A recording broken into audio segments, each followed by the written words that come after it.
Hey, everybody. Welcome back to a surprise, relatively damaged live with Kyle. Now, you guys don't know Kyle, but I do. And he's pretty freaking amazing. He wrote Decide Your Destiny, which is a book designed to extract more humanity in your heart and soul and disrupt the current order of things negatively impacting your life so that you can break through your limitations to a new paradigm that brings forth your greatness. I've known Kyle for, I want to say, a little over a year now. He's an amazing soul, and yeah, he's just got a great big heart. So, welcome, Kyle. I'm so glad you're here. And guess what? He's going to introduce me. Yeah, I am. Thank you, Angela. I don't know if I'll do it as good as you because you certainly are the pro, but thank you. And yeah, Angela and I guess we first connected through a podcast. And then from there, we kind of learned over time that we were both working on a book behind the scenes. And it kind of just slowly evolved. And it was kind of like two lanes just slowly kind of merged together with like what we were doing in our pathways and the books that we were writing. So obviously today we've got Angela Talent, the extraordinaire, and the lady who has the amazing podcast. And she's also written a book which I've thoroughly enjoyed because I don't generally read lots of poems, but like every single poem struck a different chord in me. So she's written a book, Poems from a Lost Soul, and it's just an incredible book where I really feel like it's going to actually allow people to become more vulnerable, more connected to the side of them that has maybe experienced trauma and challenges, and not just neglect that side, but tap into that side and find the strength from that side of themselves. Oh, wow. That was amazing, Kyle. Thank you. I think that one of the things that as we were talking and about our books and things like that, is that, you know, my book is great for using it to connect and see, okay, where am I still triggered and things like that. Whereas your book is like, okay, you know what? Here you have this heart wound or this soul wound. Here's how to heal it. Here are all these steps that you can take. And you talk really about your life and your experience in healing yourself, including the hole in your heart, which, a lot of people probably would have considered what you did woo woo.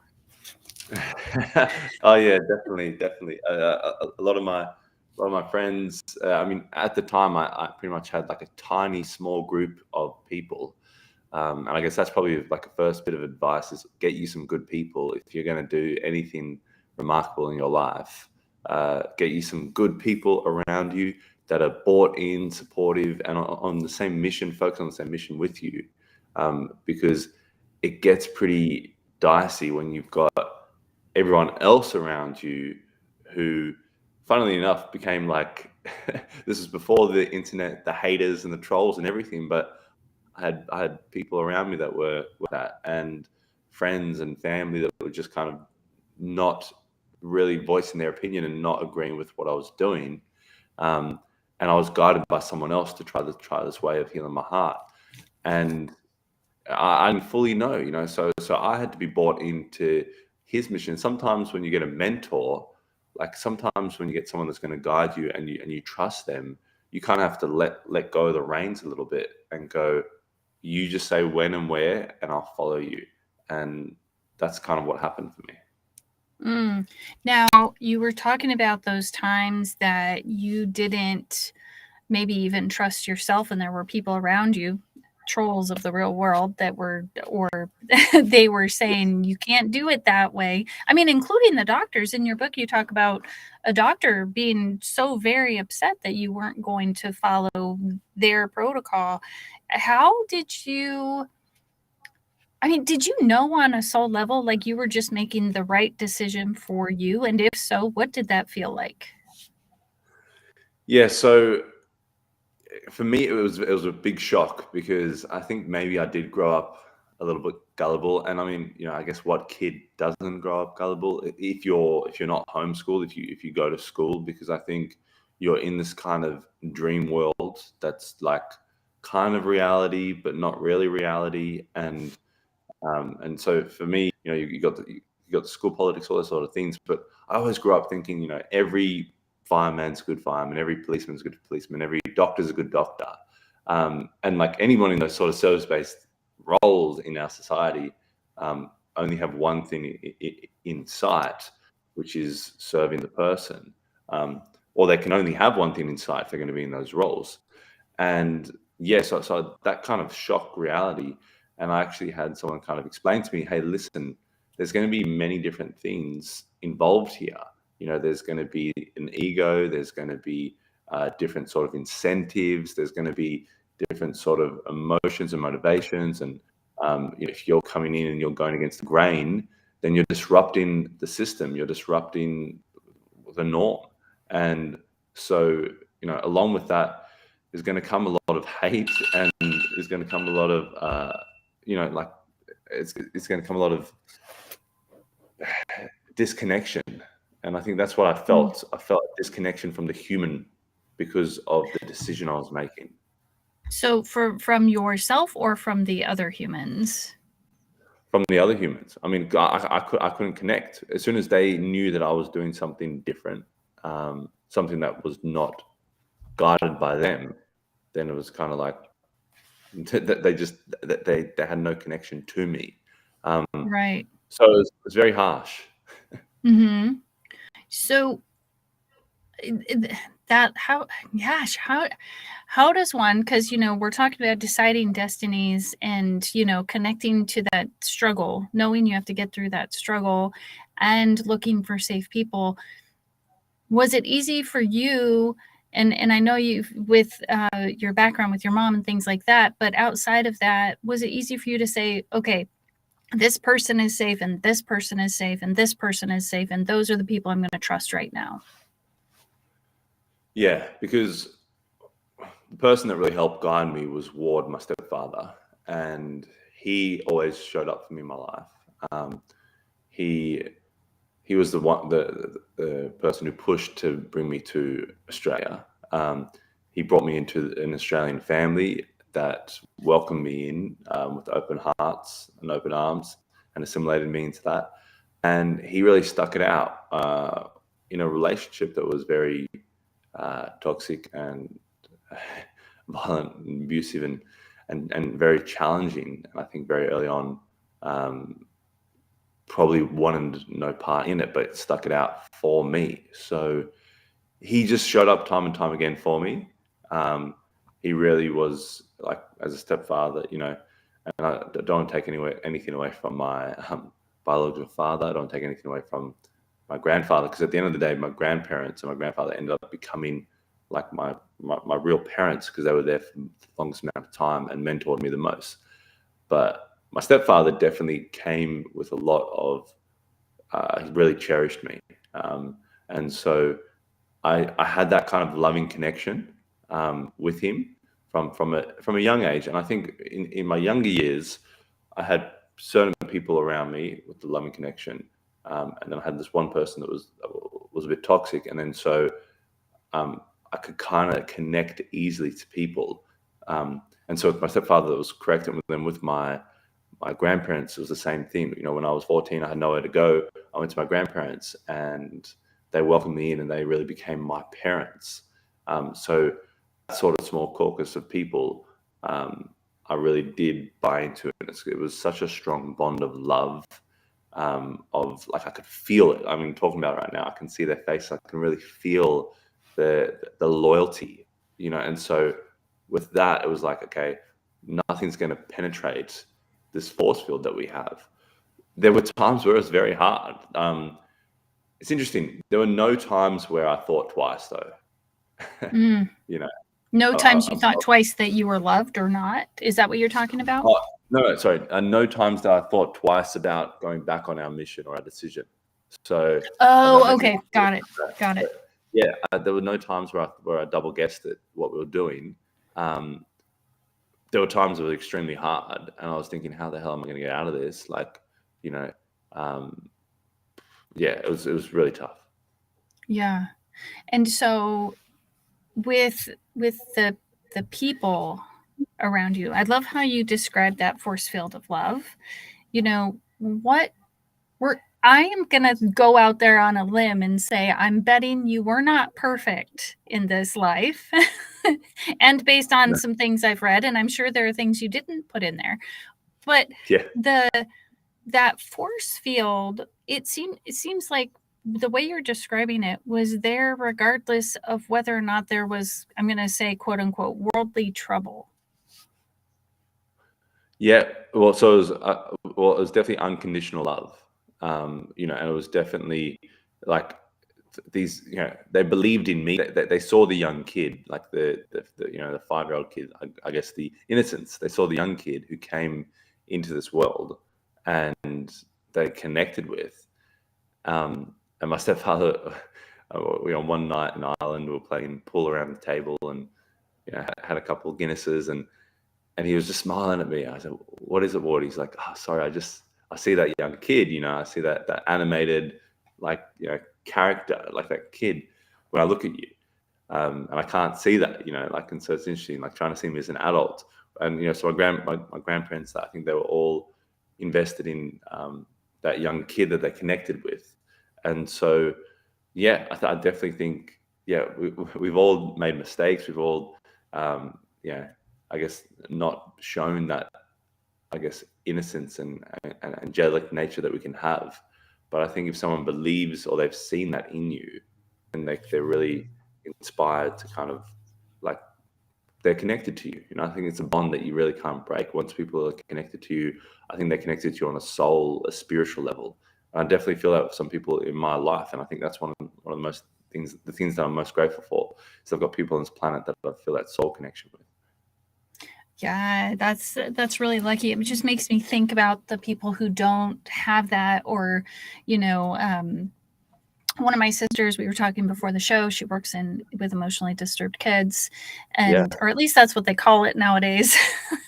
Yes. um, but you know, they were talking about kids that have witnessed significant trauma in their Mm. lives, and I'm just thinking, as I've read your book, you know, about these steps, you know, this is who you're reaching out to say, guess what, it's going to be okay. So it's not just because as I read your book, I think, gosh, this is because it's fantastic in how it describes the steps and how to go about it. You know, they're just very straightforward. You know, write this down, do this. You know, like I wish I could remember all the. I don't have the steps right in front of me, but I don't remember them all off the top of my head.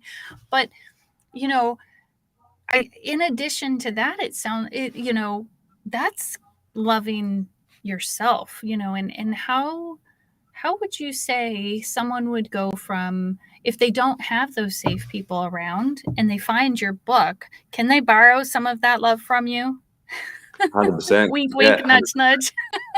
yeah, 100%. And you can borrow some of that, and you can reach out and connect. And I mean, I'm really community focused, and I think I've been given a lot and been helped by a lot. So I've got a spiritual obligation to help a lot. And so, yeah, like, you can reach out and connect. And I think the more that you spend time in that space, more that you slowly start drawing people in and magnetizing people to that energy frequency that you're choosing to experience life with. And so I think that's really what really happens. You know, you kind of change from, and for me, that was a similar thing. You know, it changed from, okay, the victimhood, the, oh, you know, who am I? Who do I think I am? The, like, belittling, the, you know, in Australia we call it tall puppy syndrome, all these different sort of things, to kind of like, well, loving myself. Well, loving myself would be actually spending time to work on myself. And if I love other people and I care for other people, then it's my obligation to spend time sitting. And I think that's what really happened during the writing of the book. You know, uh, the storm of 2020 and all that happened. I just kind of zoned in and focused on, all right, the the world outside's going wild, um, which was funny because the world on the TV box was going wild, you know, at the start of 2020. And then I remember for like 2 or 3 days straight, like watching reports and things, and going, "Oh my god, what's this thing? What's this? What is this plague that's going to end us all? You know, what's this crazy thing?" And then I looked out my window, and I saw more people than ever outside walking their dogs, talking to people, interacting, and I was like, oh my God, there's this world, and then there's this world, and they're two totally separate things, because when we get those reports and those uploads and those drama, the clickbait things, it's this box, Yeah. and so but the whole damn world's out there, and that can bring us so much peace, so much happiness. Just looking at the beautiful nature now, like, it can bring you presence. It can just bring you. You can talk about love and loving people. It can feed you love. So for me, I was focused on that world for I think 48 hours straight, and I don't usually watch news or media or anything like that. I stay up to date with things, but I don't consume hours of it. And I all of a sudden I just started feeling this anxiety and this depression and all those sorts of things. And it was just and then I went outside and looked at the world. And I went, you know what? Like, it's time to conquer myself. Like, there's a lot that I've got to work on. There's a lot that I need to get better at. There's a lot that I need to get stronger at. And I think that spiritual strength was really a curiosity for me. Like, how strong can I get me? Because then if I can get strong, then I can help serve other people. And I think Jordan Peterson said this in a great way. I can't remember. It was something like, be the strongest man at your father's funeral. Like that, like in terms of an aim, like that's an aim you want to have. And I remember being at my grandfather's funeral. It was like a father to me. And I was one of the people that they like, it was so grateful. They gave me a chance to read a eulogy. And there were 278 people at this funeral, like with a few days turnaround. Never spoke in front of that many people. It was just insane. And I remember getting up there. I can't even really remember like what I said, but I just kept that sort of what he said in my mind, like, be the strongest person here. Doesn't mean that I don't feel. It doesn't mean that I don't connect or have emotions, but I want to be here for these people that have been here for me my whole life. And, how can they kind of lean on me for this short period of time? Yeah, I think in some ways the person that is okay with all of the feelings, whether they like them or not, or whether they find them helpful, or the whole spectrum of feelings, that actually lends to that strength, that they can look at the sadness, they can sit with it, they can look at the anger and try to understand it. There's so much there, and I think that's what you're really talking about. And I think it's great that you brought up 2020, because I have a story too. Yes. I wanted to ask you. Oh, sorry, yeah. No, you go. Oh, okay. So it was 2019 when I literally fell on my face. I don't know if I told you this story before, but so I had a caregiving company come in, and as you know, my hands don't work right, and I'm very limited in my capacity to do. And they came in and they were telling me that my caregivers couldn't help me be a parent. Basically, what I was asking them to do is help me to cook in the kitchen and to drive, because I can't drive and I couldn't cook. I could do some stirring. I could do, some other stuff. And I had caregivers for years and years and years. And the companies were totally fine with all of that, until this one company, all of a sudden a caregiver came in and they're like, no, we're not going to do this. And in the United States, the Medicare guidelines say like 5 things: make my bed, help me shower, help me eat. I can't remember all of them, but it's not very much. And so this particular company, instead of seeing me as a human, basically saw me as a person with a disability, as I would compare myself to an animal, as how I felt at that point. Like, okay, so I'm just a dog to be taken care of. That's not true. And I knew that, and I was so angry. And then within a month or so of that, this is the end of 2019, I literally, like, my pain got so intense one morning. I had gotten up and I literally fell on my face. Like, I passed out, and I had never passed out. It's a vasovagal pass out thing. So basically my nerves were like, okay, there's too much happening. You're done. Shut down, reset. But I healed from that. And I knew that I had to do something with what was happening with the caregiving company. And I knew it was wrong. And so I you know, I Definitely. had to go to the doctor and they had to write a letter that says, no, she needs more help than just these basic things, you know, and they still said, no, we're not going to do it. And I was just like, wow, I'm not human. And my caregivers were so confused. They're like, we're here waiting for you to need us. We can help you with these things. What's the problem? Right. And Right. so bottom line is that's when the podcast started, and the like, now I absolutely had to get the book done, and I needed to start getting out the word that, you know, it doesn't matter if you have a disability, you have a capacity to love, you have a capacity to be of value in this world, even if it's simply loving your children, loving someone else's children, having insight. I mean, I can't tell you how many people with disabilities have, like, because of they have to be creative in their own world all the time, Yeah. that they have a different perspective. But that is what so 2020 for me is when all that started. And all of a sudden, so I had not, unbeknownst to me, been living in this closed off world because I didn't realize how much was online. I didn't Yeah. realize, you know, use social media to connect with people. And all of a sudden, and you know, I joke that I'm sitting in this small little 9x9 square box right now talking to you guys, but when I come in here, my world totally opens up. And now I'm connecting and I feel like I have a purpose. Like, there's I love it. something special. Yeah, it's something. Yeah. I'm grateful for 2020.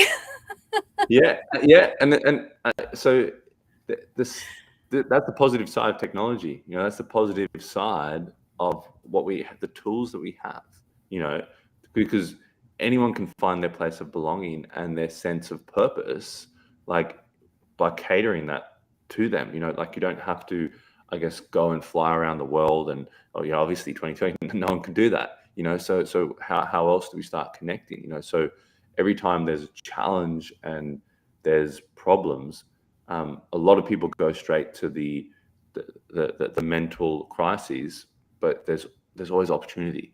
You know, there's always opportunity and possibility, and that's a fresh way. And I love what you spoke about in terms of, I think, you know, I look at disability, and I was at a diversity and inclusivity summit yesterday, shooting it, covering it, and I think it's just a refocus to a different ability. You know, you've got an incredible ability, and this one gentleman yesterday was talking about how he fell from this. He had this accident, and he said his whole idea around disability, he had to learn so much, and then what that made him realize was, well, I have to question everything as what I've been brought up in my life. Now I need to see what else I didn't know. You know, what else I thought I knew, but I didn't know. And it was just like that thing of like, we need to actually realize that we need to question ourselves and be open to learning. And I was like, this guy has an ability that lots of people I meet every day don't have, because they go, okay, I've learned this much. This is where my beliefs are going to stay. And a lot of people become like, they have belief addictions. You know, belief becomes another drug that they enjoy. And Mm, so this is where I'm going to stay. This is what I'm going to do. I'm not going to shift. I'm not going to change. I'm not going to try and learn something or see it in someone else's viewpoint. Nope, this is where I'm going to stay. I'm like, this guy's got a superhero ability, because he can actually bust through that. And you as yeah. well. I think, you know, you're guided so much by your heart. You know, everything you do. Every time I chat to you, you know, you help me with some tech things. You know, you sent me that photo of that video. Like everything, like I can see it's guided by your heart and service, and so, and that should never be diminished. I wanted to ask you, in your poems, you spoke a lot about love, and I think that's one of the things that I really like in your book. You shared a lot about love, and I really kind of, it sparked a lot. You know, like it really connected, and the way that you articulated love in quite a diverse way.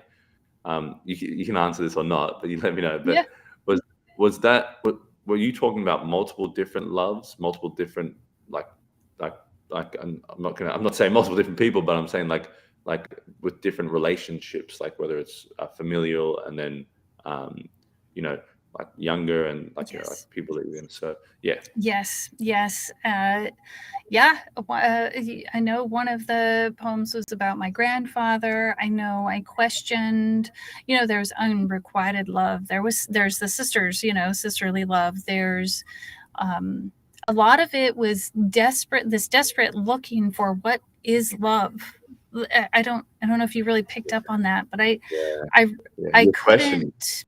Yeah, I could not, and I felt lost because I didn't understand. I didn't know. Like, it seemed like so many people in this world knew exactly what it was to love or what it felt like, and I was just so confused. I had I didn't understand it.